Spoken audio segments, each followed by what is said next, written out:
Let's talk about this with retired LAPD Police Sergeant Cheryl Dorsey and Mike Baker, a national correspondent for the New York Times. Thank you both so much. And Mike, let me just start with you because you really dove in right after this shooting and spent days looking at the protocol and the training and what was laid out and when they went through this training. Does your research indicate at this point that indeed, even 2 months before this tragic shooting, these officers were trained on what to do and they didn't do that? Yeah, they had been trained multiple times in recent years, including, as you indicated, in March. And that was a mix of both theoretical training in the hallways of these schools, doing role-playing exercise, game planning, how they might respond in the case of an active shooter, bringing together multiple agencies so people knew how to coordinate and how to work together. And it also included classroom discussions where the emphasis is really that officers need to go in. Their first priority is to go in and confront the gunman. That's their priority because the bloodshed is so great in these types of mass shootings that it needs to be stopped as soon as possible. Sergeant Dorsey, the guidelines and part of what Mike's research revealed they just couldn't be any clearer, right? They go on to say if you're not willing to risk your life, you should pursue another career.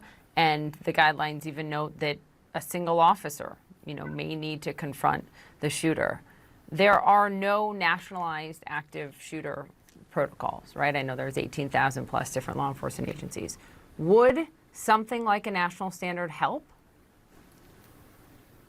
Well, I don't say no to anything, but when you use the term guideline, that's all it is. It's not something that's required or mandatory. It's just it would be helpful if you guys could do this. And so that's when common sense has to kick in, right? And so we understand now that there were many different agencies that were there on that campus. We have an incident commander in the school police chief who probably was incapable of handling this magnitude. And the questions that I have and that ultimately DOJ will probably find out is whether or not their communications office was able to get information to these 6+ other agencies that were there on scene. And even if these officers who were standing outside the door reportedly didn't get information that kids are calling real time, they had to hear the shots being fired. They had a duty to act. And some don't want to call a thing, but there was errors all the way around, in my opinion. Let me just ask you, Sergeant Dorsey, a really good question that Jim asked one of our guests earlier, and that is criminal liability, do you believe here? I mean, obviously protocols weren't followed, but how liable?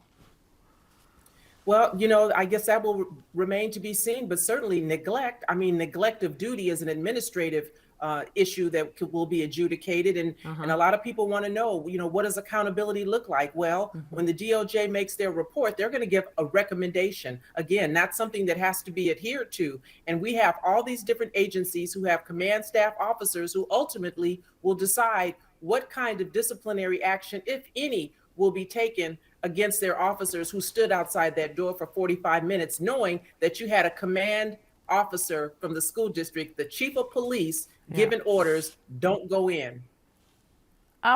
We know, Mike, that from State Senator Roland Gutierrez, who represents the district, and other reporting that never did Chief Arredondo make the call to go in.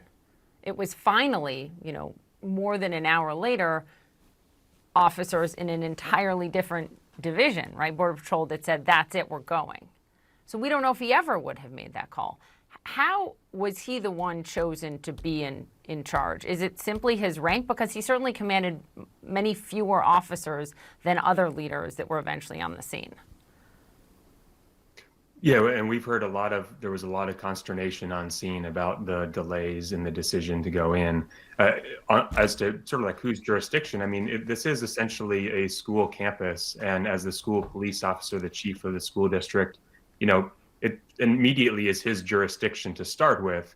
I think the people we've talked to were sort of their assessment was at some point you would expect the school district police chief to then pass along the control of the scene to someone who has more resources or experience in handling sort of regular violent events. That might be the local police department that has its SWAT unit and more officers, or it could be the state police when they come in and establish on the scene and have the resources and the skills and experience necessary to implement what needs to be done.